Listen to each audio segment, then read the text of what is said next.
Fechando nossos olhos, nos concentrando em nossos corações, vamos invocar a presença dos nossos guias espirituais, da espiritualidade amiga, hoje com o tema especial da Umbanda. A gente invoca também toda a espiritualidade e as entidades da Umbanda para nos auxiliarem aqui, para estarem presentes e nos inspirando. Vamos invocar sempre a presença do nosso amado Mestre Jesus Cristo, de nossa Mãe Maria, e envolver cada um de nós aqui com seu amor, nosso planeta Terra, nossos entes queridos, nossos lares, que possa todo esse amor nesse instante transbordar para todo o nosso planeta, trazendo paz, fraternidade, equilíbrio e harmonia. Que assim seja. Pai nosso que estais nos céus, santificado seja o vosso nome, venha a nós o vosso reino, seja feita a vossa vontade, assim na terra como nos céus. O pão nosso de cada dia nos dai hoje, perdoai as nossas ofensas, assim como nós perdoamos a quem nos tem ofendido. Não nos deixeis cair em tentações, mas livrai-nos de todo mal, que assim seja. A felicidade de um é a felicidade de todos, o pensamento é força criadora, eu sou luz, Deus está em mim, eu sou luz. Bom, gente, essa é a nossa 13ª aula do nosso curso intensivo de mediunidade e a gente está muito orgulhoso de estarmos já na 13ª aula. Alguns no caminho aí foram se perdendo, não puderam mais vir, não tem problema. Alguns continuam assistindo online, aqueles que puderem assistir depois, ótimo também. O importante é que nós estamos trazendo uma transformação na nossa casa. E hoje, especialmente, um tema que eu considero importantíssimo, né? Porque é nossa co-irmã da espiritualidade, que é a Umbanda, e que muitas vezes, por falta de conhecimento, a gente acaba não entendendo, tendo algum preconceito. Então, hoje vai ser um dia importante para todos nós, porque nós vamos entender os princípios da Umbanda. O Levi vai trazer para a gente a história e a gente também, vocês fiquem à vontade de perguntar. Então, esse universo da Umbanda que a gente vivencia no nosso dia a dia, na nossa casa, através do trabalho da espiritualidade, hoje a gente traz aqui para conversar um pouquinho com vocês e com a apresentação aqui do Levi, que eu passo agora a palavra. Boa noite. Obrigado. Boa noite a todos aqui, boa noite a vocês também que estão nos acompanhando pela internet. Esse é um tema que eu gosto muito, porque o meu primeiro contato com o Espiritismo, eu ainda era criança, as lembranças que eu tenho eram dos trabalhos de Umbanda, realizados na casa da minha tia, meus padrinhos, que era numa fazenda, numa roça. E aqueles trabalhos de Umbanda, tabaco e tal, aquelas coisas todas. Então, esse que era o meu. Então, desde pequenininho, eu já tinha contato com o mundo espiritual. Nunca fui de ter medo se algo desconhecido. Não, sempre foi uma coisa que me soou familiar e eu sempre gostei muito. Então, quando recebi o convite para essa aula, pá, vamos lá, vamos preparar, estudar também.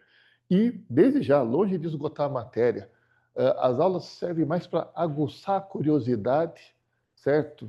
Como se fosse assim uma entrada para que cada um, conforme o seu interesse, aprofundar ainda mais o estudo. A ideia é falarmos sobre a história do início da Umbanda, a missão da Umbanda, os orixás e as 7 linhas da Umbanda, o funcionamento do trabalho mediúnico da Umbanda e o papel dos caboclos, preto velhos, exus e pombagiras. É uma geral. Então, dentro do universo da Umbanda, extraímos alguns temas que acabam sendo interessantes. Primeira coisa que a gente tem que entender é o seguinte, tá? Numa visão bem geral, uma diferenciação Espiritismo, de Kardec, Umbanda e Candomblé. Candomblé, origem africana, os africanos, principalmente há muitos séculos, eles já tinham contato com os espíritos, praticavam o candomblé, seus rituais, já tinha esse trabalho. Brasil, colonização, escravos vêm, traz a cultura. Paralelo a isso, até 1900, o Brasilzão já estava incorporando o kardecismo, a coisa andando, também havia o espiritismo. Uma forma de conciliar a cultura que vinha de fora, dos escravos, com o kardecismo, o cristianismo, nessa, não digo sopa, mas nesse meio todo, surgiu a Umbanda, uma espécie de um sincretismo, pegando detalhes, rituais de um pouco de cada um, para poder justamente poder acolher de todos os povos, de todas as religiões. Tá? Então, a grosso modo, essa não digo diferença, mas uma coisa é certa: todo mundo tem fé, acredita em Deus, ente superior e, sim, amor e caridade sempre. A mesma linguagem. Zélio Fernandino de Moraes. Perante a Umbanda, ele seria, digamos, o criador da Umbanda. Mas ele foi o fundador da primeira tenda espírita. Nascido em 10 de abril de 91, 1891, São Gonçalo, carioca, fluminense. O que aconteceu? Ele estava doente. 17 anos, tá? Eis que o corpo não se mexia, deu uma travada de tal forma. Naquela época, em Niterói, já havia a Federação Espírita Carioca, do Rio de Janeiro, que funcionava em Niterói. E ele foi levado para o trabalho naquela noite. Ao chegar, né, temos que até mexer um pouco no tempo, né? Isso foi em... Cadê a data que eu coloquei ali? 1908. 15 de novembro de 1908. A libertação dos escravos, 1888. Vejam que não fazia muito tempo, né, que a cultura da escravidão tinha sido liberada. Boa parte dos negros ainda eram recém-saídos da escravidão. Se hoje a gente já sente um pouco de, vamos dizer, racismo, discriminação, imagina há quase 150 anos atrás como que era a coisa. Durante essa reunião espírita, então, que foi feita na federação, ele, então, com 17 anos, na reunião que foi feita, espíritos de pretos e de índios pretendiam se manifestar também. Mas na casa havia uma resistência por parte do então dirigente, no sentido de que preto e índio, eles não seriam tão evoluídos assim a ponto de poder se manifestar tal qual os demais espíritos que se manifestavam na casa. Havia essa, vamos colocar dessa forma, discriminação. Naquela noite, 15 de novembro de 1908, vai Zélio e incorpora um caboclo. Caboclo das Sete Encruzilhadas. Os presentes, com relação aos pretos velhos e aos caboclos, estavam querendo incorporar, não deixava, segurava. Mesmo quando incorporou o caboclo, tentaram, o Sete Encruzilhadas, tentaram com que ele não permanecesse, mas um caboclo não se brinca. E aí, naquela noite, o caboclo, não digo meio que rasgou, mas ele colocou e fez mas ficou barato. Quando eu estava estudando, lendo, a energia que passa, né, da cabocaiada. Agora a mesma coisa, mesmo ponto. Imagina o que aconteceu naquela sessão, naquela noite. O caboclo, de certa forma, ele rasgou, onde já se viu não permitir que espíritos do bem pudessem ser impedidos de trabalhar. Que não era pela cor da pele, não era pelo fato de serem índios, que eles seriam discriminados dessa forma, que eles seriam inferiores. Não era esse raciocínio que deveria ter. E que, se ali não era permitido que eles trabalhassem, que então seria inaugurada, fundada, no dia seguinte, a primeira tenda espírita no Brasil. Um local para que os pretos e os índios pudessem trabalhar, pudessem exercer a caridade, sem restrições. Imagina o sururu que deve ter sido na reunião. Até questionado, mas quem iria comparecer? E o Caboclo Sete Encruzilhada disse: vou colocar todos os morros, vou tocar trombeta, vou falar, seja onde for, que com certeza os pretos e os índios terão um lugar para ir trabalhar. E no dia seguinte, às 8 horas, foi inaugurado. Né? Estavam presentes muitos kardecistas que estavam naquela reunião, curiosos, amigos, tal, e foram. E foi realizada, então, né, a primeira sessão da tenda espírita. Né? O nome estava ali, tenda espírita Nossa Senhora da Piedade. Aqui é a imagem do caboclo, Sete Encruzilhadas.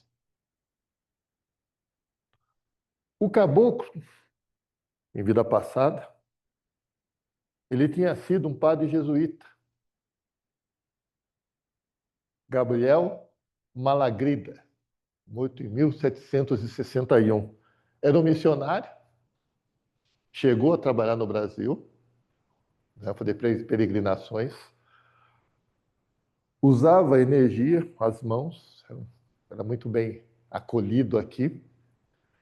Só que daí, quando ele voltou para Portugal, ele foi trabalhar lá, ele fazia algumas previsões, e uma delas, infelizmente, era de um terremoto que houve em Lisboa, que morreu muita gente. E, na época, ele falou que isso era por conta de coisas não boas que os portugueses estavam fazendo. Aquilo foi uma consequência. Falar isso na época da Inquisição, bruxaria, corajoso, acabou pagando com a vida. Realmente acabou sendo morto na fogueira. Tá? Então, posteriormente, então, na espiritualidade, a missão dele, quando veio para cá novamente, era, segundo as anotações que tem na tenda espírita, depois vou passar mais adiante, era justamente fazer com que o estudo da espiritualidade, porque uma coisa era, como está, de certa forma, no kardecismo, aparentemente, para culto, a leitura, palavras difíceis, ser buscada, mas como fazer para chegar na base? Como fazer para aquele que não sabe nem ler? Então, tentar, na medida do possível, fazer com que esse mundo espiritual, essa vida espiritual, fosse mais ao alcance de todos. E aquela velha história, com aquela pitadinha brasileira também. Né? Essa foi a casa onde morava Zélio, onde foi fundada a Tenda Espírita Nossa Senhora da Piedade. Era a residência deles, o Floriano Peixoto 30, durante muitos anos. Essa que foi a sede. Esse é o casal.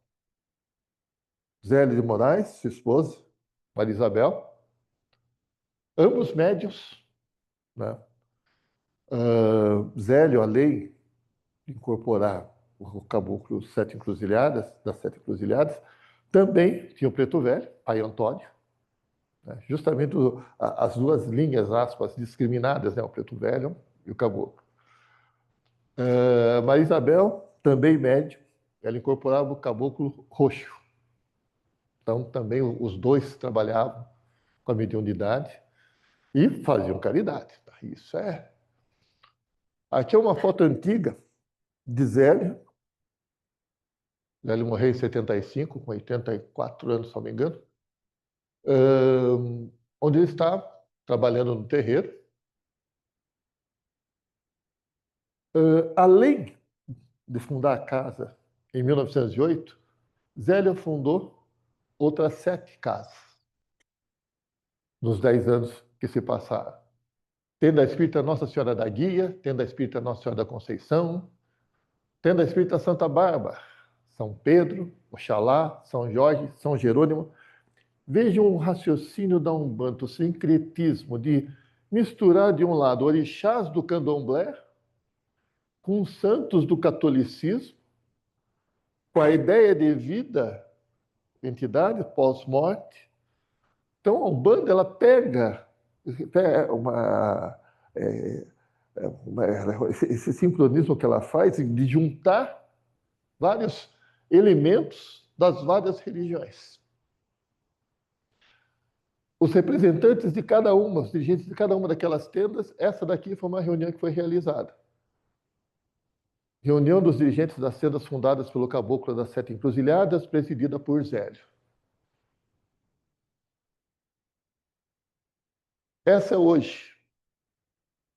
Saiu daquele local, foi para a cabana do Pai Antônio, e é aí que se realiza também, até hoje, o bairro lá de Boca do Mato, Cachoeira do Macaco. Até hoje funciona esse local. Tem um site, eu acho interessante visitar esse site. Toda a parte histórica, psicografias antigas, os pontos da Umbanda, que tem um papel importante na Umbanda. Os cantos da Umbanda, os hinos, eles servem justamente para criar o ambiente, para concentrar. A partir do momento que a pessoa fica cantando o hino daquele caboclo, daquele, esquece do resto e mergulha e levanta a energia. Como varia também de tenda para tenda, de templo de Umbanda para templo de Umbanda, alguns não aceitam atabaque para ser só cantoria mesmo. Outros já vai no atabaque também. Eu confesso que eu gosto do atabaque, mas deve dar um atabaque bem batido. Né? Então, esse site é interessante, traz psicografias, outras fotos também, né? Essa parte histórica que envolve a tenda. Aqui também um outro endereço, durante muitos anos, a imagem não está muito boa, mas é uma plaquinha ali, Tenda Espírita, né? Nossa Senhora da Piedade, também funcionou no Rio de Janeiro, Rua Dom Gerardo, 51. Além, logicamente, de Zélio e da esposa, a Isabel, as filhas, agora já não tão novinhas assim, Zilmeia e Zélia, também médios, passaram a dirigir também a casa após a morte de Zélio.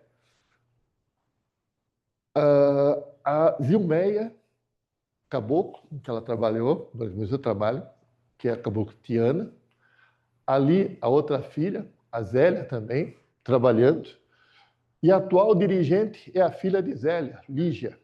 Então, vocês veem que uma das características da Umbanda é que existe uma certa hierarquia, tem o dirigente, tem o pai de santo, a mãe de santo, aquele que realmente orienta os trabalhos. Então, tem uma certa... há essa necessidade, até no sentido de dirigir os trabalhos, de orientar, de promover os estudos. Então, bem esse aspecto da família, né, de Zélio. Vamos entrar um pouquinho agora na missão da Umbanda. Qual que era a ideia? Né? O que Zélio tanto pensou nessa ideia? As várias vertentes, vamos colocar dessa forma. Prática da caridade. Muitas das coisas que a gente vai perceber aqui, você começa a dizer, mas a Umbanda, mas aqui o Espiritismo é a mesma coisa. Sim, fazer caridade é a mesma coisa. Tá? O amor se manifesta das mais variadas formas. É possível praticar o amor das mais variadas formas, nos mais variados locais. Não tem lugar onde o amor não entra, tal qual a luz. A prática da caridade, a Umbanda enfatiza a importância da caridade e do amor ao próximo. Os praticantes são incentivados a ajudar os necessitados, promovendo ações sociais e espirituais que visam o bem-estar da comunidade. Também missão da Umbanda, conexão com o mundo espiritual. Como nós não vamos nos limitar à existência do corpo físico, a gente sabe que tem uma outra vida além dessa. A gente sabe que a vida não é só nós aqui encarnados. Existe uma vida, aspas, desencarnada. A religião busca estabelecer uma conexão entre o mundo material e o espiritual. Os umbandistas acreditam na comunicação com espíritos, de guias e protetores, que oferecem orientações e ajuda em diversas situações da vida. Então, a Umbanda também se presta, através dos médiuns, a fazer esse intercâmbio, esse interlace, essa interface entre o mundo material e o mundo espiritual. O culto à natureza, a gente percebe na Umbanda os trabalhos em cachoeira, na mata, coisas bem do candomblé, de natureza. Então, isso é uma coisa... Então, a Umbanda, ela valoriza a natureza e os elementos naturais, considerando-os sagrado. Essa relação é expressa nas práticas rituais que envolvem oferendas e celebrações em ambientes naturais. Isso é um pouco da herança do candomblé. O candomblé é muito ligado à natureza, às entidades. Respeito à diversidade religiosa. Esse próprio sincretismo de pega daqui, uma coisa dali, outra coisa dali, vem católico, vem umbandista, vem todo mundo. Não tem discriminação. Já fomos, Umbanda, aqueles, parar para pensar, os pretos velhos e os caboclos já foram discriminados, já sentiram na pele. Se é uma coisa que não vai acontecer na Umbanda, que não deve acontecer, é justamente a discriminação, ainda mais religiosa. Então, a Umbanda, ela é inclusiva e respeita as outras tradições religiosas. Isso se reflete na sua prática, que mistura elementos de diferentes crenças, promovendo um diálogo interreligioso e a aceitação da diversidade. Ainda, autoconhecimento e evolução espiritual. Não é para simplesmente, com a finalidade de fazer a caridade, é só ajudar o próximo, de forma alguma. A nossa evolução também. Não fazer por fazer. Puxa vida, temos que evoluir, temos que aprender, temos que nos conhecer. Então, a Umbanda também permite com que aqueles que seguem a doutrina, aqueles que praticam, não só tenham seu conhecimento, como também acabem evoluindo. A religião incentiva o autoconhecimento, o desenvolvimento espiritual. Os umbandistas buscam entender suas vidas e ações à luz dos ensinamentos recebidos, visando a evolução pessoal e coletiva. Harmonia e equilíbrio. A missão da Umbanda também envolve a busca pela harmonia e equilíbrio, tanto no indivíduo quanto na sociedade, promovendo a paz e a compreensão entre as pessoas.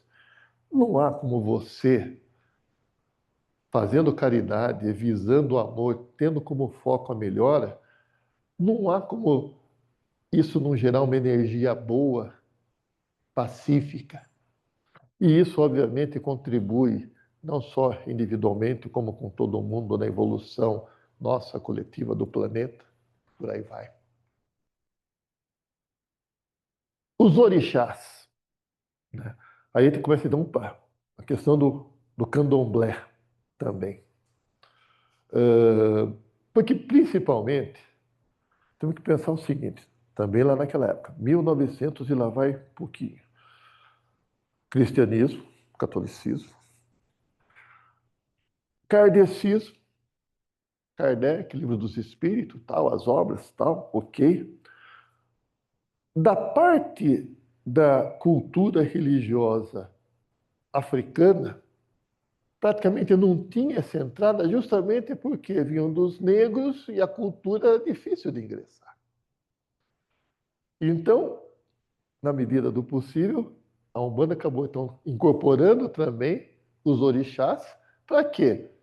Para que aqueles que também fossem negros, índios, tal, também pudessem vir. Não só os desencarnados vir trabalhar, mas os encarnados também pudessem aprender. Os orixás. Então, a herança do candomblé. Na Umbanda são entidades espirituais que representam forças da natureza e aspectos da vida humana. Cada orixá possui características próprias, como cores, elementos, arquétipos associados. Dando uma pitadinha no candomblé, né, principalmente vindo da África, pensem bem, o candomblé não era naquele negócio de, opa, vamos ler o evangelho, vamos ler. Não, era a prática, os costumes da tribo. E o que eles veneravam lá? É a chuva, é o trovão, é a água, é a cachoeira, é o vento, é a natureza. Isso daí, para os povos mais antigos que não tinham aquele conhecimento tão aprofundado, puxa vida, aspas, nós sabemos Deus, tal, mas e na cabeça deles? Nossa, essas entidades, essa coisa maravilhosa, esse poder, vamos respeitar. Trovejou, opa, Deus está bravo. O sol, nossa. Então, a natureza contava muito no candomblé. E aí, então, aquele que faz o vento, aquele que grita como o trovão, aí então que vinha a vinculação com os orixás. Aqui tem uma série deles e vamos ver alguns. Oxalá, considerado orixá supremo, seu correspondente a Deus, associado à criação do mundo e da humanidade. Representa a paz, a harmonia, a sabedoria. É invocado para trazer equilíbrio e serenidade. Vejam como não é porque nunca tivessem ouvido falar de Deus, como no conceito que nós temos de Jesus Cristo, tal, mas tinha essa preocupação, essa divindade, tipo, existe realmente um ente superior. Tinha essa humildade no sentido de, opa, não sou uma última bolacha do pacote, isso, não.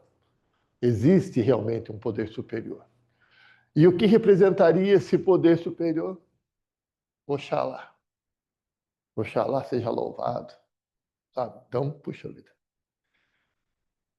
Iemanjá, orixá das águas salgadas, rainha do mar e mãe dos orixás. Protetora das famílias, dos pescadores e de todos que têm o mar como sustento. Também invocada para questões de fertilidade e proteção.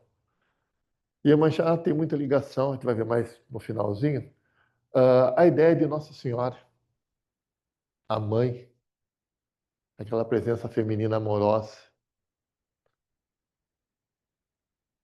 Xangô, orixá da justiça, sempre com o machado na mão. Orixá da justiça, do fogo e dos trovões. Representa a força e o poder do equilíbrio e da razão. É invocado em situações que envolvem decisões judiciais e busca por justiça e verdade. Então, muitos aí, tem alguns amigos advogados que você vai no escritório dele e está lá, a imagem de Xangô, tal, montadinho, realmente da justiça. Ogum, orixá da guerra, das batalhas e do ferro. Nós ligado mais o catolicismo está ligado então a São Jorge. Ele é o protetor dos guerreiros e dos trabalhadores, sendo invocado para proteção, coragem e sucesso em empreendimentos. Oxós, orixá da caça e da fartura. Está associado à natureza, à prosperidade e ao conhecimento. É invocado para obter orientação e abertura de caminhos, além de proporcionar fartura. Oxum, orixá das águas doces dos rios e cachoeiras. É a divindade do amor, da beleza e da fertilidade. Protetora das gestantes e das mulheres, sendo invocada para questões amorosas e de prosperidade emocional. Yansan, orixá dos ventos, das tempestades e dos raios. É conhecida por sua força e coragem e é invocada para ajudar a superar obstáculos e trazer mudanças necessárias. Obaluayê, orixá da cura. Essa imagem a gente costuma ver sempre, nossa, aquela com a cara escondida tal.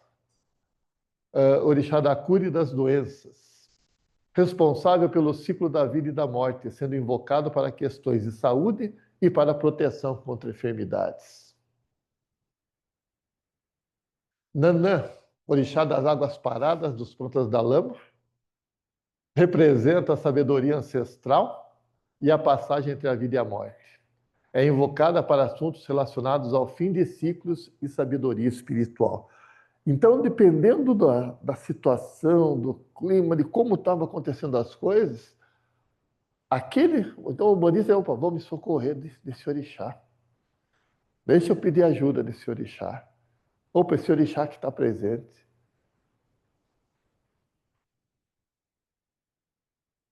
Logudedê. Orixá que combina as energias de Oxum e Oxóssi, sendo um orixá jovem e dinâmico. É conhecido por sua dualidade, pois representa tanto a caça quanto as águas doces. Logunedê é invocado para trazer alegria, equilíbrio entre trabalho e prazer e prosperidade. É orixá de proteção e também está relacionado à beleza e à leveza. Levi, são só esses? Não. Tem orixá, entendeu? Meio que de acordo com a circunstância, com a preocupação, com o perigo, com a fé, com a crença. Então, são muitos. E o que seriam entidades? Veja que os orixás estão ligados, vento, tal, essas coisas. Mas o que seriam as entidades? Aí a coisa já dá uma personalizada. As entidades já seriam justamente aqueles que passaram como nós, chegaram a encarnar, passaram sufoco, passaram perrengue, foram evoluíram e ainda, e até às vezes por missão, voltam aqui para trabalhar conosco. Não só conosco aqui, mas no conosco que eu digo no mundo encarnado. Não só aqui na casa espírita, como numa tenda espírita também. Entidades são espíritos em evolução e que viveram na Terra entre os humanos. Na Umbanda, retornam como guias espirituais, auxiliando os praticantes em diversas áreas, como saúde, emoções, trabalho e proteção.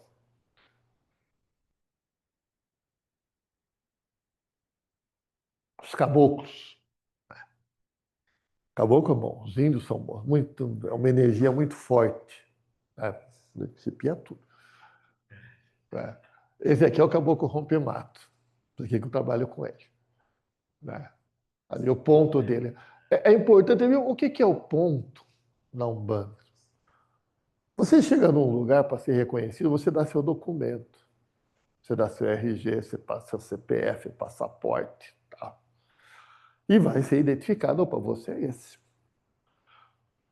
E uma entidade, quando chega para trabalhar, como que ela se identificaria? Como que a gente saberia que naquele momento é a pessoa do médium ou a entidade que está ali? Ou é alguém que está fingindo? A entidade ela tem sua, aspas, assinatura, que é o ponto que varia de cada um. E a assinatura, de certa forma, olha, ouvido, nossa Senhora. Ixi, tem que segurar. Não é à toa, firma a cabeça. Tem que segurar. Eu fiquei com essa preocupação durante o preparo da aula. Foi firma a cabeça, firma a cabeça. A assinatura, que é o ponto, ela é composta da vivência daquele espírito. As ondinhas, as estrelas, a flecha, o sol que coloca, o tridente, dependendo daquilo que foi feito. Então, a assinatura tem essa característica. Então, o espírito, quando chega, ele risca no chão, né? Uma espécie de um giz, que é a pemba, né? Que é feita de calcário, né? A finalidade do giz. É que o giz é bonitinho, tal, né? Mas lá atrás, não, era um pedaço de calcário. Fazia o risco no chão. Aqui, se não me engano, aquelas imagens mais atrás. Olha que tem a imagem da... Aqui. Aqui, ó. Os pontos riscados, as entidades que estão trabalhando. Então, pelo ponto riscado se identifica. Né? E às vezes, né, o, o pai Joaquim, ele chega, quando vai trabalhar, ele chega, ele risca, né? E Eu já fui, já estudei, já vi, e eu sempre fico naquela, pô, eu tenho que aprender de vez isso. E ele puxa a minha orelha. Uma hora você vai aprender. Entendeu? Mas é como se fosse uma assinatura que ele faz, tá? Um quadrado e tal, tridente e tal, tem todo dividido em quatro partes. Assina um círculo, divide em quatro partes. Né? É como se fosse aquela assinatura, onde dá para identificar, opa, então esse aqui é o pai Joaquim que está aqui, é o caboclo, então é o chamado ponto riscado. Se vocês colocarem no Google ponto riscado, tal entidade e tal, vai aparecer as várias hipóteses. Interessante isso. Caboclos, espíritos de ancestrais indígenas que voltam ao mundo terreno para ajudar espiritualmente as pessoas, especialmente na cura. Então, preto velhos, né? Amor puro, mas no final a gente vai ver também alguns itens realmente de cada um deles, a importância deles. Espíritos de pessoas africanas trazidas ao Brasil como escravizadas, apesar de terem sofrido em vida. Agora são espíritos ditos evoluídos que dão ótimos conselhos a quem os procura. Eu tentei achar Pai Joaquim, eu entrei no Google e procura Pai Joaquim de Angola, tem um monte de preto velho. E é um barato que eu olho assim, ah, isso daqui parece que é, mas não é. Daí vem na cabeça, eu sou mais bonito. É, e ele é mais bonito mesmo, o mais parecido assim, eu estava conversando com o Suzel, mais assim, com um jeitinho, barba mais fechadinha, ele é mais sorridente, ele é mais sorridente. É, com todo o andarzinho dele, devagarzinho, um dia eu estava andando devagarzinho, daí eu falei, por que eu estou andando devagarzinho? Levi, né? Eu posso andar mais rápido, não preciso andar devagarzinho, né? Daí ele, então, primeiro ele deu uma, amorosamente, né? No meu ritmo, não no seu. Então já, desculpa, né? Porque para mim, é lógico, eu tô com ele ali, tem nenhum problema, eu não tenho dúvida dele, tá ali, ficar junto, né? Que com ele é o barato, porque é como se ele estivesse aqui e eu estivesse aqui do lado. Eu fico de olho fechado, estou vendo ele aqui, tá, tá, tá, tá. Às vezes eu abro o olho assim, eu olho e vejo que está com a pessoa aqui, eu fecho o olho de novo para que eu volto para cá. Né? Então eu fico de olho fechado, né? Fico acompanhando. Né? E ele fala que eu não preciso andar devagarzinho. Mas para aquele que vai ser atendido, para aquele que está necessitando, que está em busca, o fato de ver, opa, não, o jeito de não é o pai Joaquim que está ali, ó, às vezes a pessoa precisa disso. A fé dela exige, às vezes, isso. Por isso que, principalmente na Umbanda, então vai, então, além das guias, né, que vão no pescoço, às vezes tem a bengala, tem uma coisa, tem outra, tal, é o chapéu, a vestimenta, né, para se aproximar ainda mais daqueles que se socorrem e facilitar a identificação, né. Eu dia trabalhando com alguns chegam, às vezes eu sei que eu estou comparando com o pai Joaquim ou o doutor Antônio e tal, mas quem não conhece chega até pergunta. Pai Joaquim? Não, doutor Antônio, doutor, não, pai Joaquim. Né? Não que incomode, longe disso, mas facilitaria a vida, né? De quem às vezes vai ser atendido. Mas pai Joaquim é mais bonito. Não que você seja feio. Baianos, entidades nordestinas que na Umbanda são conhecidos por sua força espiritual e apoio em questões de trabalho, determinação, saúde e fortalecimento moral. Os baianos são fortes. Baiano é bem. É, é. Marinheiros, espíritos de pessoas que tiveram uma vida ligada ao mar, conhecido por sua sinceridade pela ajuda e limpezas espirituais e emocionais. São representados com um leve balanço corporal, lembrando o movimento das ondas. Às vezes falam, o marujo lá, o marinheiro está bêbado. Não, é que para quem já andou em jangada, tal, realmente você anda de acordo com o mar, vai balançando, você vai balançando. Se você ficar parado, daí você sofre. Então, daí quando você vai andar no lugar reto, realmente é interessante. Interessante. Os erês, espíritos infantis, também chamados de crianças, né? Risonhos trazem alegria e pureza. consolam os aflitos, os pais e mães, e às vezes cometem algumas travessuras, né? Então, no exemplo de Cosme e Damião, os herês, eles têm uma energia muito forte. A questão, das vezes, trabalhos, né, que a gente tem da acolhida, às vezes, o herê, o trabalho de limpeza que eles fazem, e realmente é bom. E o quanto que é importante, o quanto que eles ficam aqui no sábado, durante a evangelização. É uma coisa assim, é uma energia muito boa com a criançada, e realmente, quando às vezes tem a oportunidade de conversar, né, às vezes durante o trabalho de segunda-feira, eles falam o quanto que eles gostam, o quanto que eles ajudam, não só lá, mas aqui também, durante os trabalhos de sábado. As pombagiras. Espíritos femininos fortes que em vida lutaram contra injustiças e preconceitos, auxiliam especialmente em questões ligadas à autoestima, ao amor, confiança e defesa das mulheres. Mais adiante eu vou falar também de algumas outras coisas que fazem, mas uma coisa que aqui no nosso ambiente, as pombagiras, elas entram em lugares, têm permissão para entrar em lugares que nem todos os espíritos têm. E um desses é justamente lá no umbralzão bravo. E em algumas oportunidades é dada a ela a chance de levar mães em busca dos filhos que porventura estão lá. Eita! Segura, firma a cabeça, firma a cabeça. Eita! Hã? Sim, sim.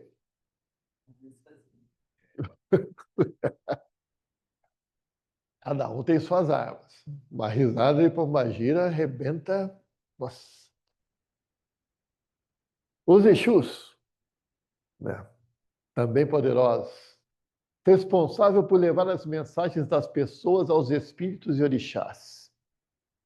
Facilita a comunicação entre o mundo material e o mundo espiritual.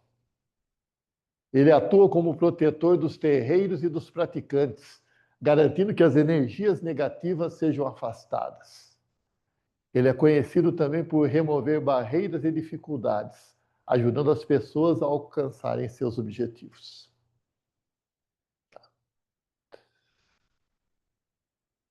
Outras linhas, você poderia contar também ciganos, boiadeiro.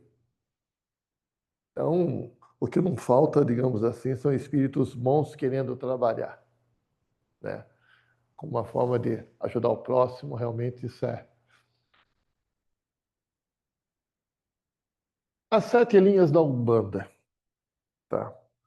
Como disse, a Umbanda ela é mais hierarquizada, digamos assim, tem um pouco mais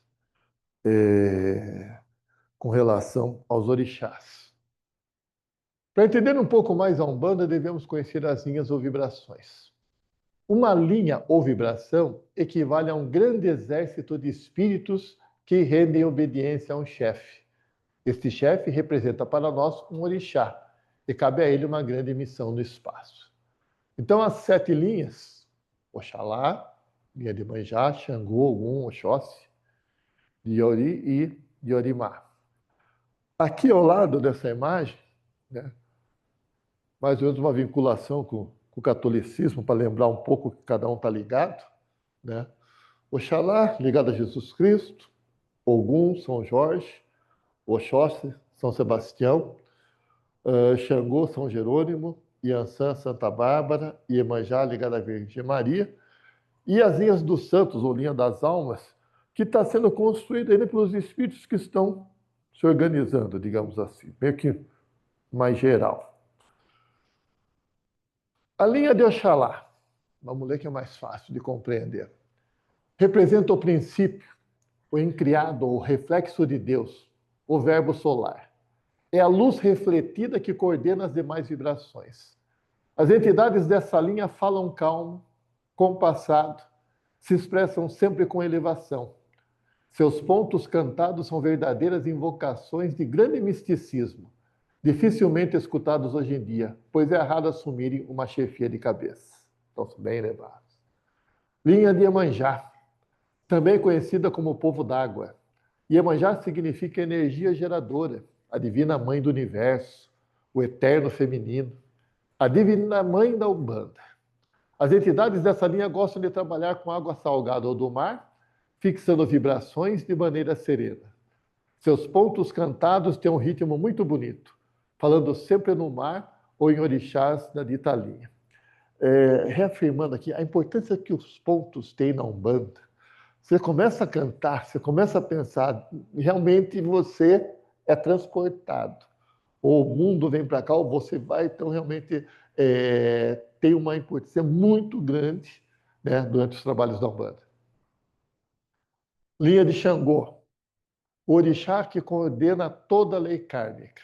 É o dirigente das almas, o senhor da balança universal, que afere o nosso estado espiritual. Resumindo, Xangô é o orixá da justiça.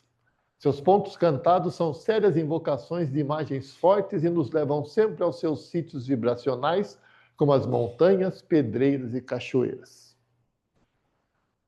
Dormir ouvindo os pontos de Umbanda é uma doideira. Uma coisa assim, você coloca lá no YouTube, tem hinos lá, você escolhe os hinos e realmente... Linha de Ogum. A vibração de Ogum é o fogo da salvação ou da glória, o mediador de choques consequentes do karma. É a linha das demandas da fé, das aflições, das lutas e batalhas da vida. É a divindade que, no sentido místico, protege os guerreiros.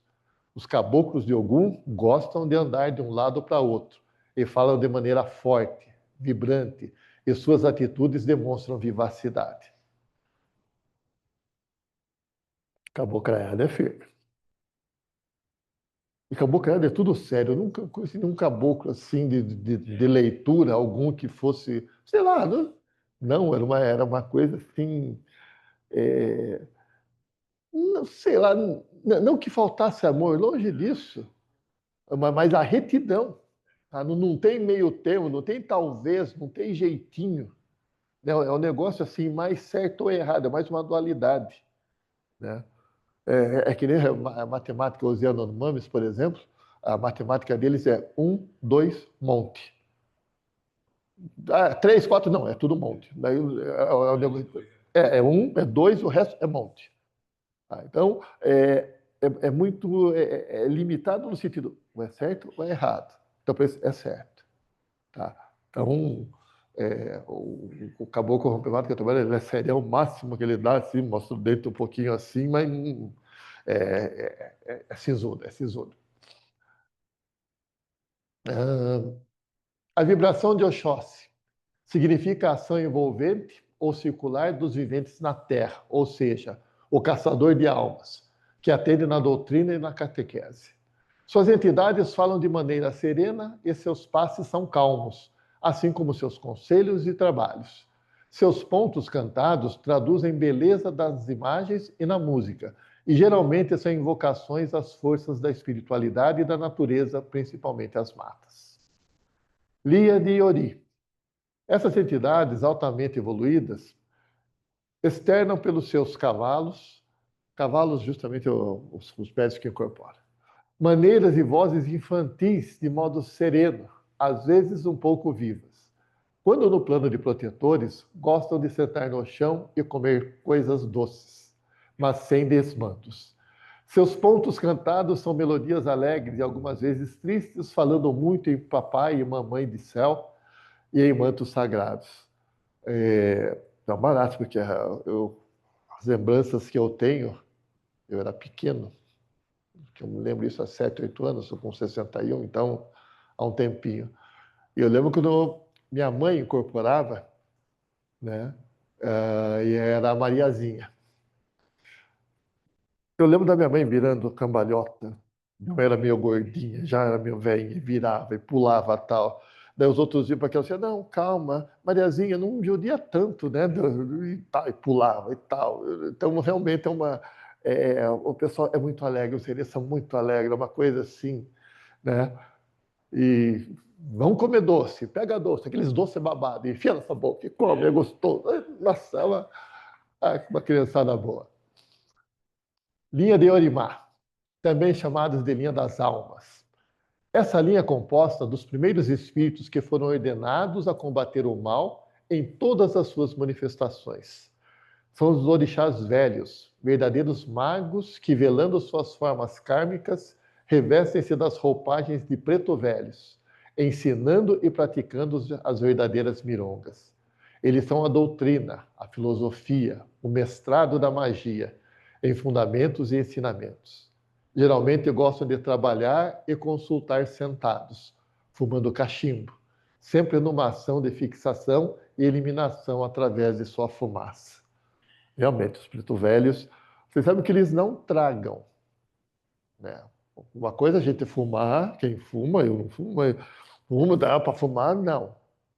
A fumaça vem para a boca e aí com aquilo ali, trabalhar aquela fumaça.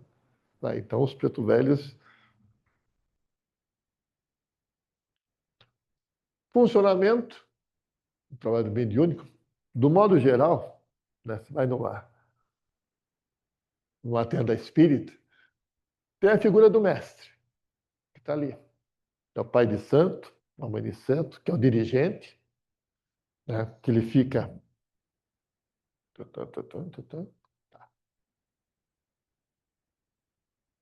O papel dele, ele que preside essa cerimônia, essa sessão. Ele que orienta, certo? Qualquer coisa que dê errado, é ele que vai resolver ali, é o dirigente da casa. Então, o papel dele é importante. Às vezes, durante uma incorporação, alguém não está conseguindo incorporar, ou dependendo, não está tão inseguro, ele vem, e a hora que ele chega, incorpora, não tem história. Ou na hora que o espírito não quer ir embora, vai. Então, realmente, o trabalho dele é muito importante durante a sessão. Os médios, aqui, alguns exemplos, tal qual nós aqui, esse exemplo que eles são incorporados, né? Aparentemente aqui está com jeito de ser caboclo, de ser preto velho, porque estão sentadinhos, bonitinhos, quietinhos. Né? Os médios, a mesma função que nós intermediamos, eles acabam incorporando o espírito, essa entidade que vem, então, dão passagem. Aqui temos aqueles que estão consultando, né, os pacientes, que são os consulentes, consulta em andamento. Os cambones, que não tá aparecendo aqui o restante ali, né? O cambone. O cambone seria mais ou menos a função do que nós fazemos a sustentação aqui. A grande preocupação dos cambones é apoiar o trabalho dos médios. Por conta de investimento, uma bengala, uma pinga, alguma coisa que vai ser utilizado, ele se encarrega desse trabalho. O médium chega para trabalhar, ele traz as coisas dele, as guias, ele traz a roupa, ele traz o chapéu, ele traz a bengala do preto velho, a canequinha, ele chega com o kit. A hora que ele está incorporando, ele não vai lembrar daquele kit.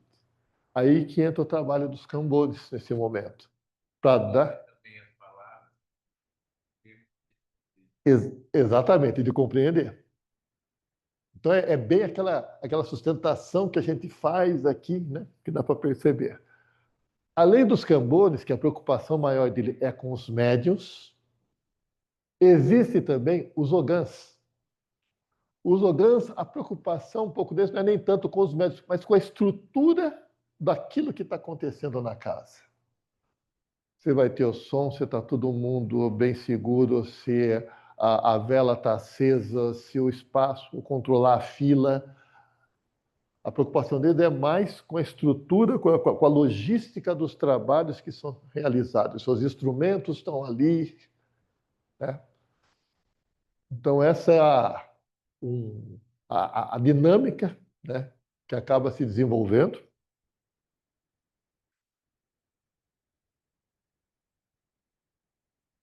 Agora, o papel dos caboclos pretos velhos e Exus e das pombagiras no âmbito da Umbanda.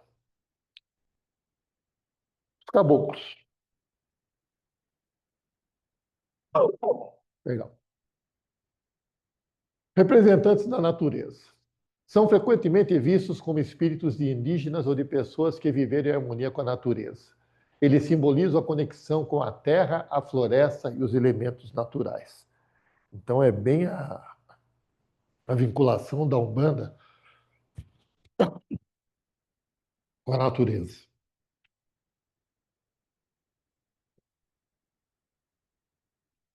Orientadores espirituais oferecem conselhos e orientações aos que buscam ajuda nas sessões. Eles ajudam a guiar as pessoas em suas jornadas espirituais, promovendo autoconhecimento e evolução. Então a gente pensa, não, caboclo é índio? E as orientações que eles vão dar? Muitas. Né? A gente acostumado mais com preto velho, tal, mas as orientações dos caboclos, porque ele mostra o quanto que a natureza pode nos ajudar.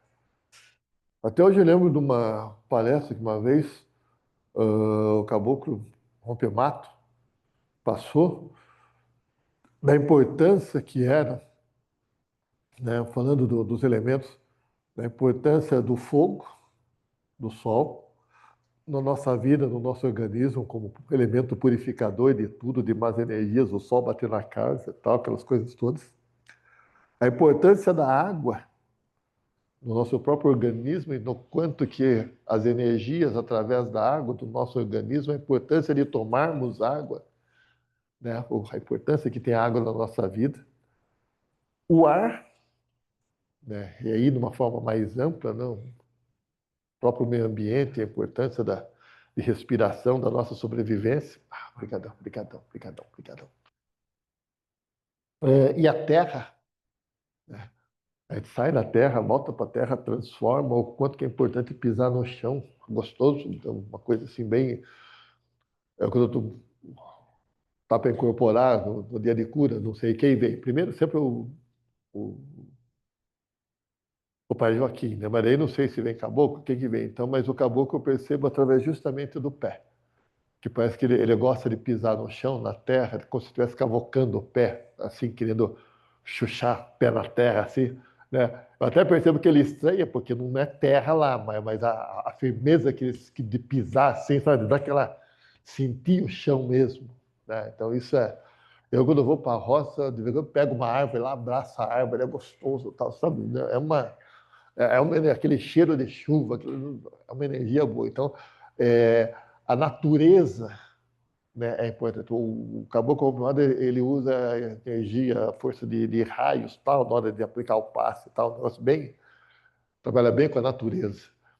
Ainda, equilíbrio energético. Os caboclos trabalham para equilibrar as energias presentes no ambiente, promovendo harmonia e paz. Eles são conhecidos por sua força e sabedoria também, ajudando a dissipar energias negativas. Protetores e curadores também, os caboclos. Atuam como protetores dos médios e dos participantes das sessões, oferecendo cura espiritual e física. Os caboclos têm a capacidade de realizar passes energéticos e trazer alívio para problemas de saúde. Realmente, às vezes o trabalho de cura, né, não só com o Pemato, mas tem outros caboclos que trabalham, né? Além dos Além dos médios que incorporam caboclos, também tem uma caboclada que trabalha, uma coisa assim, é, é bastante gente. Só não dá trombada porque ainda bem que é espírito. Senão... Bom, se fisicamente já dá trombada, imagina. É que o negócio é bem grande. Então, condução de rituais. Durante os rituais, os caboclos podem incorporar-se nos médios, trazendo mensagens e ensinamentos. Eles conduzem os trabalhos, muitas vezes utilizando pontos cantados e danças que refletem suas origens indígenas. Então, realmente, uma gira de caboclo na Umbanda é muito bom, a música é muito boa. Conclusão, né? Os caboclos são fundamentais na Umbanda, não apenas como entidades que oferecem ajuda, mas também como símbolos de força, sabedoria e conexão com a natureza. Sua atuação nas sessões é vital para a realização dos rituais e para a promoção do bem-estar espiritual dos participantes. Pretos velhos. Amor puro.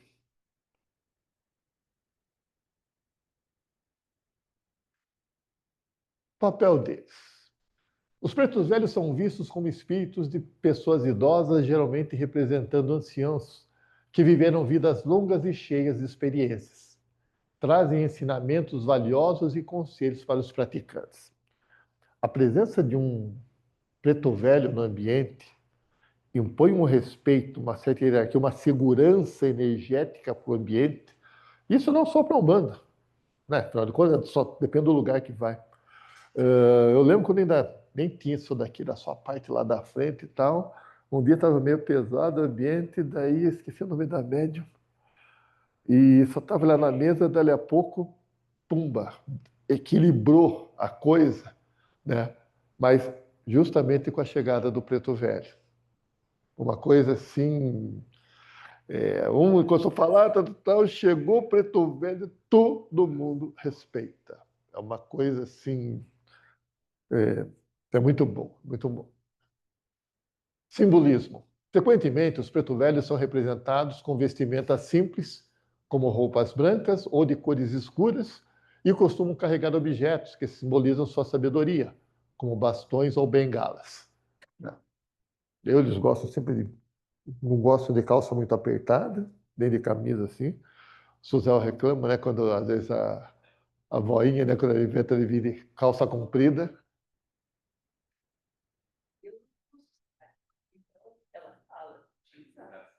Podia usar, se não vir de calça comprida, quando a voinha vem. É.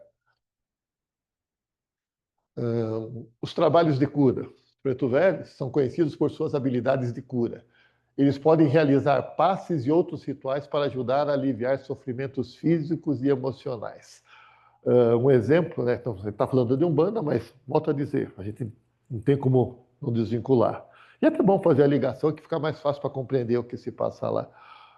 De um tratamento que o pai Joaquim foi fazer e havia necessidade do paciente ter trazido ou de trazer um ramalhete de louro, né? E a hora que chegou, o paciente estava em pé, pai Joaquim chegou tipo assim, precisa um ramalhete de louro, né? Eu, aqui do ladinho, pensei, e agora? Vai fazer o que sem ramalhete? A ignorância do rapaz aqui. Mas Joaquim simplesmente chegou do lado do paciente, ele fez assim com a mão. Eita! Fez assim. Apareceu um ramalhete de louro dourado. Uma coisa assim absurda. Entendeu? Fez assim. E daí uma pessoa assim. É uma coisa assim. Anos mais tarde, quando eu estava para preparar a aula anterior do magnetismo, o fluido universal, tudo se transforma, tudo, nós, isso, tal. Nós não temos a consciência total de como fazer, como isso é feito. Mas não há como negar a existência. Eu não sei como que funciona o celular para pegar uma imagem, transformar e chegar no meu celular, do outro lado do mundo, chega instantaneamente ali. Como que é isso? Não sei como funciona, mas isso existe. Transformar o nada, esse fluido universal, naquilo que quiser. Curar, criar, existe isso. Não temos essa, não sabemos como fazer, mas existe, existe. Ah, conexão com a história. Muitas vezes os preto velhos são associados à luta e à resistência dos africanos escravizados no Brasil, simbolizando a preservação da cultura e das tradições afro-brasileiras. Então, os preto velhos eles servem para realmente mostrar as nossas origens, não só as nossas, mas todo mundo tem sua origem e tem que ser respeitada essa origem. Esse lado histórico, os preto velhos eles mantêm isso. Isso realmente é acho muito interessante, eu gosto disso. Conselheiros espirituais atuam como guias e conselheiros, oferecendo apoio emocional e espiritual aos que buscam ajuda. Seus ensinamentos são frequentemente voltados para a promoção da paz, amor e compreensão. Não tem orientação que eles não possam dar. É uma coisa assim É, às vezes, em alguns momentos, uma coisa simples. Como assim? Mas funciona isso? Como... E às vezes são coisas até mais. Um exemplo de coisa simples no primeiro momento, eu lembro que uma vez que o pai Joaquim estava com um problema no condomínio em São Paulo, morava lá no prédio, e eu para ter que fluidificar a água, mas como fluidificar a água? Né? Daí para Joaquim, então, é, você pode fluidificar a água, copo, na sua casa, ok. Mas por que não fluidificar toda a água do prédio? A caixa d'água do prédio para trazer a paz para o prédio inteiro. Na hora, eu falei, nossa, tá, opa. E acabou funcionando. Isso há uns 4 anos, 5 anos. Dia desses, as orientações, também para Joaquim, o meu irmão nosso estava com problema com a vizinhança, estava muita bagunça na vizinhança. Como ele já tinha reclamado, não dava certo, tal. Você estava colocando energia ruim, reclamando, tal. Pô, vamos trabalhar com amor. Vamos desejar o bem do vizinho. Como que o vizinho vai estar aberto a isso? Vamos mentalizar, vamos fluidificar a caixa d'água do vizinho, para que toda água que ele tomar, ele vai ter amor, vai acalmar, não vai brigar. Para quando ele tomar banho, ele ser abençoado com aquela água para ficar calmo. Foi feito isso. Acabou a festa, não está tendo mais festa, está uma tranquilidade. Na semana seguinte, a irmã veio, ela sentou, começou a dar risada com o pai Joaquim. Eu não acreditava que era possível ter parado assim, de uma forma tão simples. Tão simples. Ah. Outro exemplo de lição passada, né, para o Pretoriano Pai Joaquim. Às vezes você quer ajudar a pessoa, mas a pessoa ou não quer vir no centro, ou está resistente em receber ajuda. Uma coisa é a gente se proteger para não receber energia negativa e tal. Outra coisa, essa mesma força de proteção, certo, que serve para me proteger para ir para qualquer ambiente, infelizmente, se ela for mal mentalizada, ela também impede que energia boa entre. Então, e aí a pessoa, às vezes, ela fica deprimida, fica numa situação tal, ela fica bloqueada, que como que eu vou entrar, como que eu vou romper isso daí? Daí, pai Joaquim, num caso, falou, tem que aproveitar os momentos em que o paciente abaixa essa guarda, o momento que ele está propício a receber. E às vezes o corpo exige isso. Que momentos esse, então? Está com sede. Então está lá, a pessoa que você está querendo bem, mas está resistente. Percebe lá que a pessoa vai parar para tomar água. Você está mentalizando, olhando para o copo da pessoa. Amor naquela água. A energia que ela está precisando. Que cada gole que ela está tomando, ela está recebendo aquela energia boa. Com isso, naquele momento, ela está recebendo energia. Ela baixou a guarda para isso. Sentou para comer. Cada garfada que está levando à boca. Você não precisa estar rezando alto, tá? Não. Vai mentalizando. Não fazer a comida para aquela pessoa, você já está depositando aquela energia. A pessoa entrou para tomar banho, para do lado de fora, o chuveiro está aberto, tá? Imagina que aquela cachoeira maravilhosa está batendo e levando embora, já que a água de cachoeira cai e vai embora. Está batendo e está levando embora todos os maus pensamentos, desânimo, coisa que não pertence e tal. E ao mesmo tempo, depois que levou embora tudo, aquela mesma água de cachoeira está trazendo só energia boa, bons pensamentos, momentos de alegria, felicidade e tal naquela pessoa. Ou seja, são formas de pensar, de orientar, certo? Que daí você para pensar, nossa, eu cada vez de atendimento fico prestando atenção, porque, nossa, o que que vai ser agora? O que que ele vai dizer? Que orientação que vai dar? Né?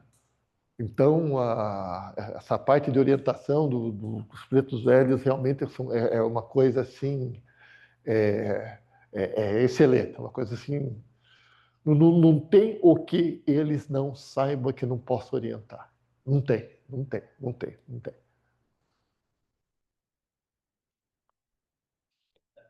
Os Exus, eles são bonzinhos, tá?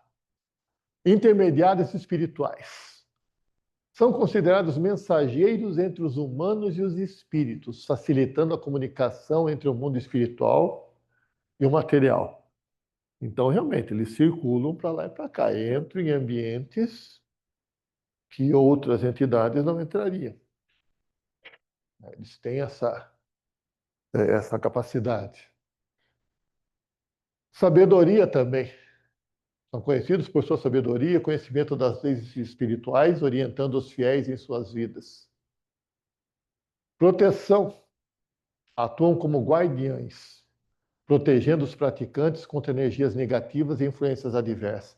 Imagina a quantidade de energia que é movimentada num terreiro durante os trabalhos. É justamente a proteção dos Exus que vai impedir, que vai controlar, orientando do lado espiritual os trabalhos. É um trabalho muito pesado na parte deles também. Também são frequentemente invocados para resolver problemas do dia a dia, trazendo soluções práticas e rápidas. Senchu não deve ser difícil, porque a tendência eles são chamados para ajudar, se comprometem em fazer, e às vezes ficam com uma má fama porque foi chamar para fazer coisa errada. Não, a ideia deles é fazer o certo. Você tem que saber o que pede e como pede, a consequência é sua. São alertados. Tem as consequências. Tem as consequências.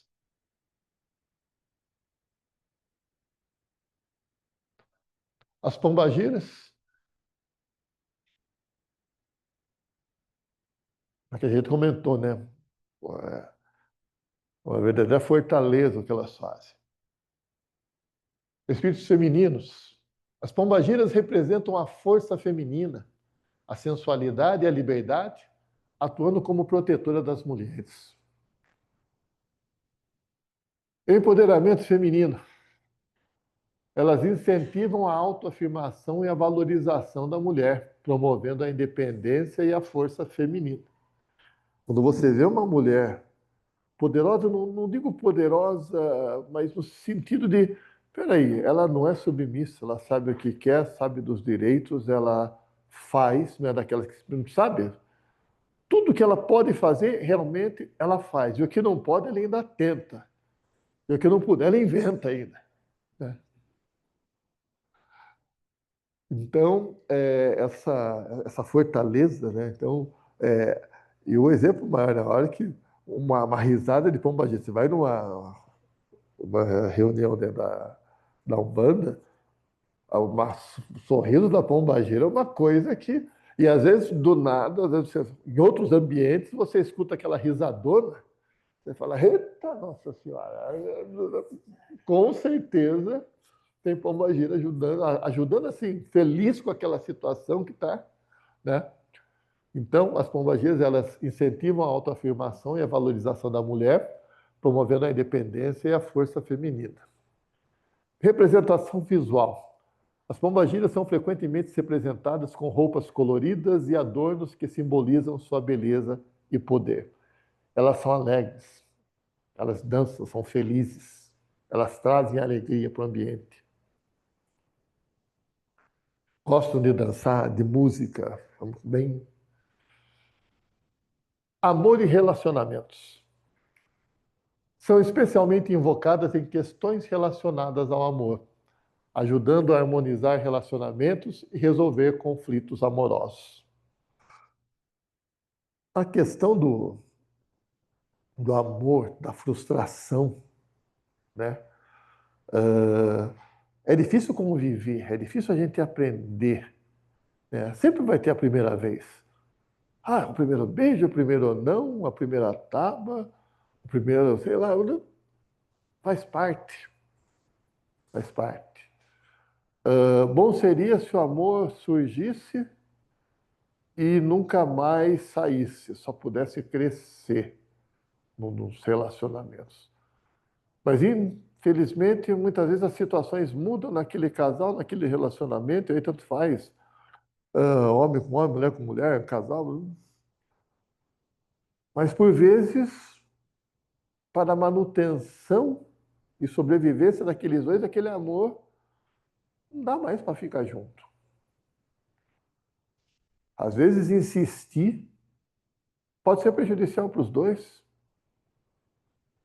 Relacionamento, do modo geral, e aí não só relacionamento, digo, de casal, tal, mas filho, família, amizade, né?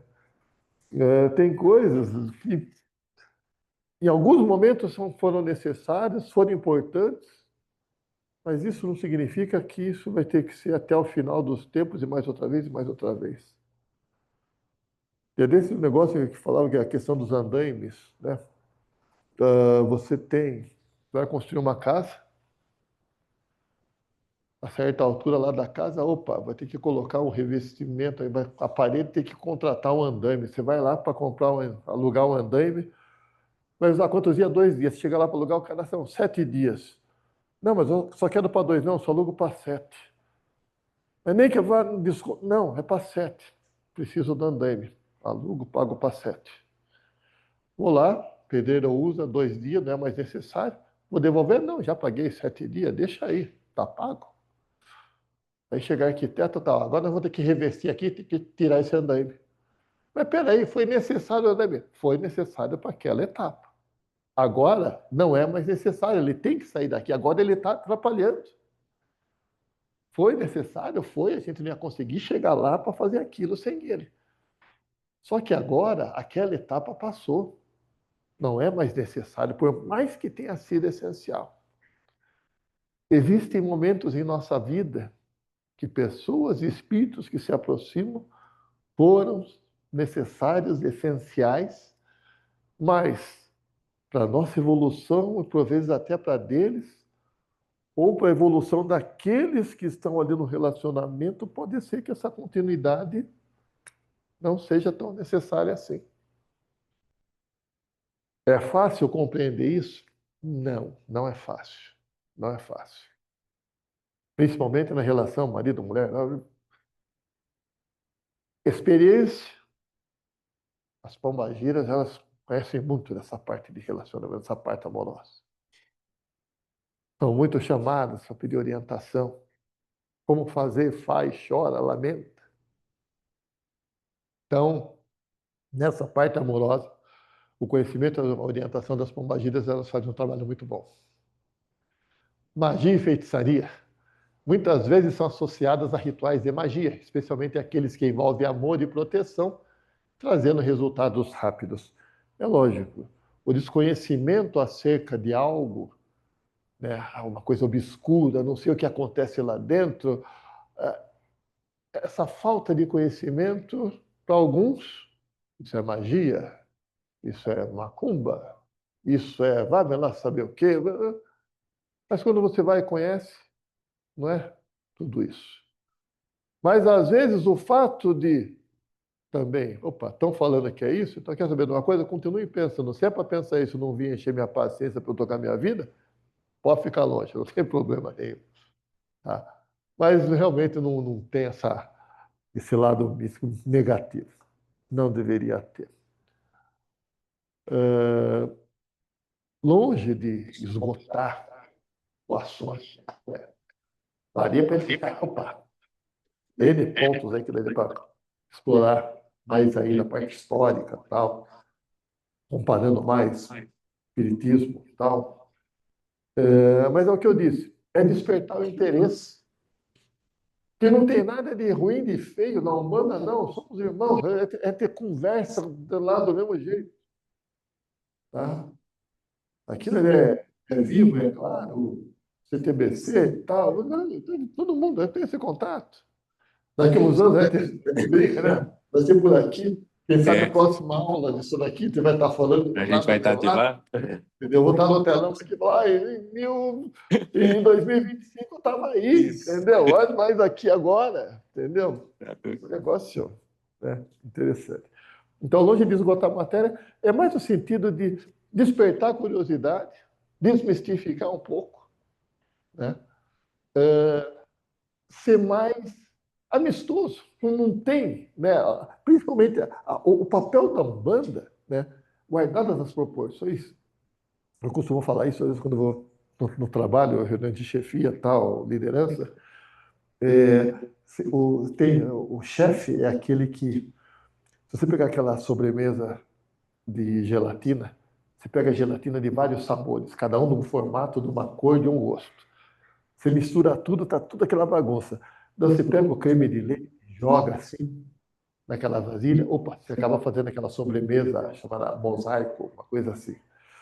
Cada um tem o seu gosto, tal, mas a sobremesa acabou transformando aquilo numa coisa única, cada um com o seu gosto, tal, mas uma coisa gostosa, né? Então, o papel do chefe dentro de uma equipe é dar essa harmonia a cada um dos integrantes, mantida a característica de cada um. A Umbanda ela veio nisso também. Pega uma parte dos orixás, pega a coisa do kardecismo, tal, reencarnação, o espiritismo, tal. Ela faz esse trabalho também para quê? Para que ninguém seja excluído.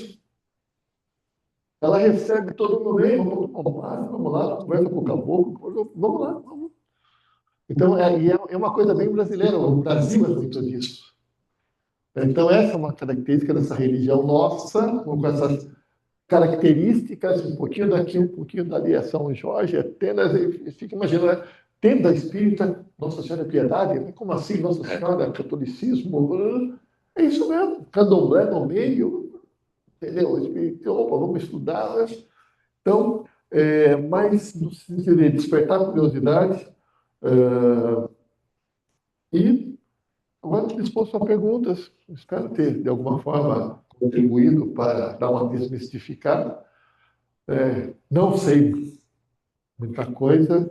Dúvidas, estou à disposição também, se tiver em casa, perguntas, que se eu não souber, vão me socorrer. Obviamente, quem mais conhece, né? Parabéns, né? Excelente na aula. Obrigado.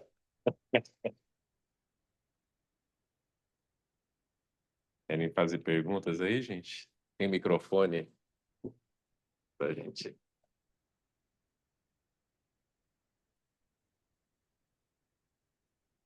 Eu não quero fazer uma pergunta, eu quero compartilhar só. Opa, então. A patroa, tá vendo? Opa, ótimo. Vai pra- Bom, eu trabalho com uma avó, né? E ela apareceu para mim, disponibilizou para o trabalho, só que no centro. Então, eu tenho uma relação muito amorosa, muito forte com os preto velhos de muitos e muitos anos atrás. Assim, eu nunca fui num terreiro de atabaque, nada. Acho que a linha que a gente trabalha já nasceu na Cardemanda. Então, era. E sempre assim, com essa função de orientar, de aconselhar, porque eles são amorosos demais, eles são acolhedores, né? Então, e tem também o Pai João e o Pai Josué, que quando eu vim para cá, eles começaram. E o Pai Josué sempre falou para mim, nós vamos estar sempre juntos. E às vezes, né, a cabeça fica muito assim perturbada com alguns conflitos que a gente está passando, umas turbulências, e ele tem um canto para se identificar. E quando isso vem na minha cabeça, eu falo, nossa, ele está mesmo aqui, né? Então isso traz para nós para mim, uma, um conforto muito grande, porque eu sei que ele está ali e só para fazer o bem, só para fazer o bem, sempre, sempre. Eu costumo dizer assim, que a Umbanda, ela só faz o bem. Ah, mas qual que é a diferença? Olha, eu não conheço muito de candomblé, conheço um pouquinho de Umbanda, mas a Umbanda só faz o bem. Acho que essa é a grande diferença. Era isso que eu queria compartilhar. Aí fui negra, com certeza. Alguém quer fazer alguma pergunta? Nós tivemos um pezinho lá no outro lado. Alguém quer fazer mais alguma pergunta? Não? Tudo bem? Não. Estão tímidos ainda, né? Passei para a Renata. Me conheci pessoal. A primeira vez que você recebeu seus meninos, seus dias, foi da Umbanda, era da Umbanda. Isso. Não, a primeira vez que eu incorporei, eu lembro, quando eu era pequenininho e frequentava ali, eu não incorporava nada. No máximo, porque era criança, era mais no sentido Mas de... quando você começou a treinar, Agora, depois eu comecei a frequentar aqui, né? Falei, há 11, 12 anos eu sentava, cochilava, dormia durante, né? Era só esposo de médico. Exatamente. É. Então, numa Mais coisa de assim, média. não, era por aí mesmo. Na verdade, eu estava fazendo resgates. Desdobramentos. A primeira vez que eu incorporei foi para Joaquim. eu queria saber, lá atrás, comparado com hoje, a sutileza, tem sutileza, tipo assim, a energia mais sutil hoje que você recebe, ou é a mesma? Não, dá para perceber a Sim, aproximação. das energias que você recebe? Por exemplo, de riscar o ponto de se É. o caboclo fazer algum gesto e hoje você recebe mais sutil. Tem essa diferença ou não? Não tem. Dentro das regras da casa, por exemplo, né? Não, Tem o tambor. não que ele cita, Uma ele caixinha. compreende, mas mistura os dois. Forma Ele tem o de componente. As entidades sabem exatamente o que pode e o que não pode fazer. Isso ele já sabe. Eu não sei exatamente até que ponto pode ir as coisas. Tanto é que no caso específico do pai Joaquim, primeiro dia, não sabia o que estava acontecendo, estava lá no salão, sentadinho aqui, só estava eu na mesa, tinha mais alguém sentado aqui. Acontecendo o trabalho, eu os olhos fechados, estava fazendo sustentação na mesa, daí a pouco veio, né? Acho que o Carlos estava sentado aqui, no salão lá embaixo. Eu disse, olhos fechados, fique em pé. Meio escurinho, fechei, olhou de novo. Levante. Legal. Eu falei, epa, pô, se eu tô aqui e tal, quem sabe, né? E naquela assim, tá, mas levantar, eu não posso fazer nada sem que o Armando autorize fazer. Então, ali, naquele momento, o lado da razão falava, não posso fazer nada. Como assim? Quem sou eu para levantar? Né? Daí eu relaxei, a hora que eu relaxei, eu falei, não, vou levantar. Daí tipo assim, vou me deixar levar para ver o que acontece. Que até então na minha cabeça, como que eu incorporar o lado material que eu imaginava na psicografia? Eu vou ficar quieto, minha mão vai escrever sozinha? Vou pensar e vou escrever? Como que vai... Então, como que é a incorporação? Eu não sabia exatamente, né? Então eu relaxei, vamos ver, ficar em pé. Eu falei, tá, daí fiquei em pezinho, né? Quietinho, falei, vou relaxar, deixa aí quieto. Fui andando, né? Vim até a frente da mesa, né? Os trabalhos realizando normalmente e tal. Fiquei parado, né? Falei, e agora? O que está acontecendo? Né? Daí veio assim, alguma coisa tipo, fique tranquilo. Né? Falei, tá bom, né? Fiquei quietinho. Coisa assim, sei lá, 5, 10 minutos. Eu peguei, voltei devagarzinho de novo. Né? Voltei, sentei de novo. Né? Daí eu falei, o que será que foi isso? Né? Daí deu para perceber que o meu corpo estava mais pesado, dava para perceber que eu estava mais... A forma como eu andei, não é que estava andando simplesmente devagar, é como se fosse um velhinho realmente andando. Eu falei, eu não acho que. Ah, daí já veio o lado racional. Opa, acho que era um preto velho. É isso mesmo? Daí sim. Daí eu, qual o nome? Né? Isso tudo, Joaquim. Daí eu pensei, vô Joaquim? Não, pai Joaquim. Né? Pai, nossa. Então tá, né? Daí nós vamos trabalhar, nós vamos trabalhar. Naquele dia foi isso. Daí não lembro o que aconteceu, que na sequência levantei, fiz sustentação, que o Carlos estava lendo, daí era uma carta muito emocionante, daí eu fiz a sustentação, daí voltei de novo. Aquela foi a primeira vez que eu incorporei e tal, que senti. Então. E aquela sensação de amor que eu senti ali, então é fácil perceber quando vem o Pai Joaquim. No dia de cura, que é de segunda-feira, ele é sempre o primeiro. Quando eu passei para outro, que foi o caboclo, né, que foi diferente, daí eu fiquei naquela, mas quem que vai vir primeiro agora? Com qual que eu vou trabalhar? Daí Pai Joaquim. Eu vou sempre ser o primeiro. Né? Os outros podem ser que não trabalhem, né? Então, e com isso, daí quando você vai percebendo a energia diferente. Agora, é lógico, eu só percebo e fico tranquilo dentro da casa durante a reunião. Fora, nem pensar, para não correr risco nenhum. Mesmo que possa ser, eventualmente, postar que é Pai Joaquim, não. Qualquer pensamento que vai para o centro, vai para o centro.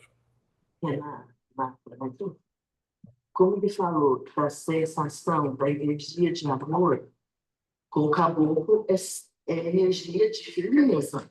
Uma coisa assim. É diferente. Muita firmeza. É o que eu falei, o caboclo, eu tô quietinho lá, depois que vai, o pé começa, assim, eu percebo pelo pé. A hora que o pé começa, tipo, cavocado, é o caboclo. Né? A sensação que eu tenho é que ele é um pouco mais baixo que eu, ele é mais forte. Então, eu na chão na cabeça, né? E ele é forte, tal. Também seco para falar, firme, né? Orienta, tal, não tem história. A hora que dá o passe, falei, usa as energias. Tipo, tem as nuvens, ele gruda, junta assim, ele faz um fecho dos raios assim, e aquilo lá fica o negócio. E vai na pessoa, na parte do corpo da pessoa onde está com algum problema. Né? Então, isso daí ele faz.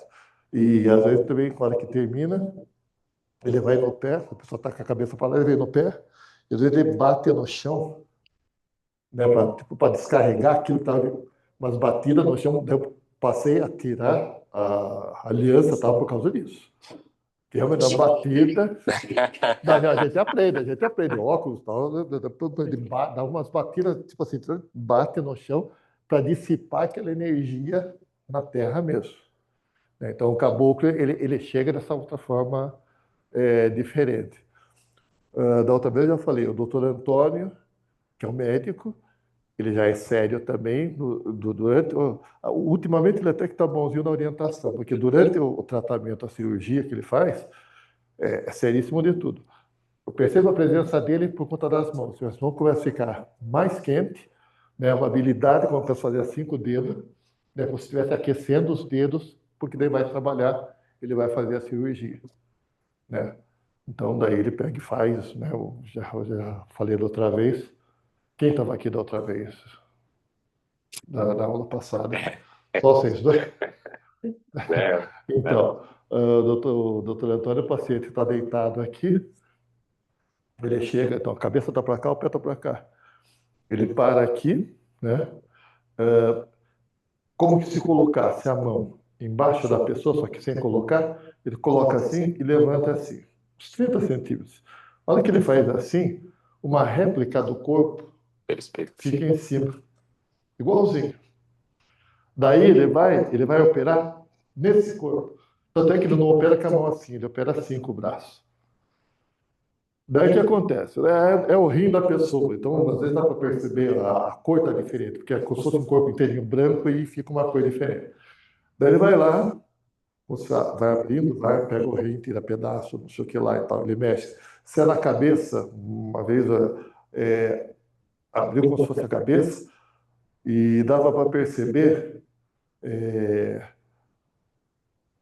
Não é como se fosse o cérebro. Sabe quando você vê a imagem, aquela faísquinha que dá no cérebro, que às vezes você vê em série, como os neurônios piscando? Dava para perceber que ele estava operando ali. Depois que eu fui saber que a pessoa tinha ataque epilético. Então, ele opera, depois que ele pega os objetos que ele opera do ar, tem um que parece, sei lá, um laser, um celular esquisito que ele usa para cortar e soldar, né? Ele fecha, depois que ele faz, ele opera, daí ele pega e abaixa de novo, né? Então, por quê? Vou imaginar que aquela pessoa, por problema de raiva que ela tem, aquilo gerou uma energia negativa que descarregou no rim. No fazer a cirurgia, pessoal, ela está tratando fisicamente o rim, mas ela está tratando a raiva também. Então, o doutor Antônio está curando o corpo físico e a pessoa está curando a raiva também. Então, só que na parte do rim aqui, daí vai uma energia maior, e aí, a hora que ele abaixa, aquela energia maior encaixa no rim, então dá aquela fortalecida no rim. Isso é feito ali ou na cabeça, aparelho urinário, ou pulmão, né? Então, ele faz assim, e depois que ele termina, encaixa de novo, ele começa a fazer assim com a mão. Sabe, o átomo, a molécula que se pega e fica aquele negócio virando em cima do núcleo? Ele começa a fazer assim, começa a ter uns negócios em volta do corpo inteiro, e aí, e onde passa ficou risquinho. Então, depois que ele faz isso, isso fecha nele inteiro, e daí ele começa a fazer assim. Daí, depois que ele fecha aquele corpo branco inteiro, daí começa a sair como se fosse umas bolinhas pretas, que você acaba tirando, como se estivesse filtrando, limpando essas coisas, que é o encerramento dele. Daí ele encerra. Então, cada um é de um jeito. Cada um é de um jeito. Entendeu? Interessante. Então, e depois tem o grandão, mas o grandão fica para outro dia. O grande é interessante. É O bem grandão é interessante. outro assunto. Nós vamos falar desse assunto também. Vamos falar desse assunto. Pode aprofundar mais. Não, É, o grandão mais. falar dos extras Não, depois, né? Isso. cenas para os próximos capítulos, quase 2,5 metros assim. É bom. Mas é isso, então. Mais alguma questão, gente? Mais alguma pergunta? Alessandre, você vai fazer a abertura aí? Vamos abrir aqui as rifas. Eu falei, vamos aproveitar hoje que a gente tem. Vamos abrir. Vamos abrir, vamos acender as luzes aqui para facilitar a visualização. Aí. Então, tufem os tambores. Não fale com os tambores que Que é isso aí, na tabaco. não dá. Opa, quem ganhou a primeira aí? Qual que era o nome? Naida. Quem comprou? Agora até que eu acho. Ixi, vamos ver aqui, peraí. Qual que é o nome? Naida. Naida.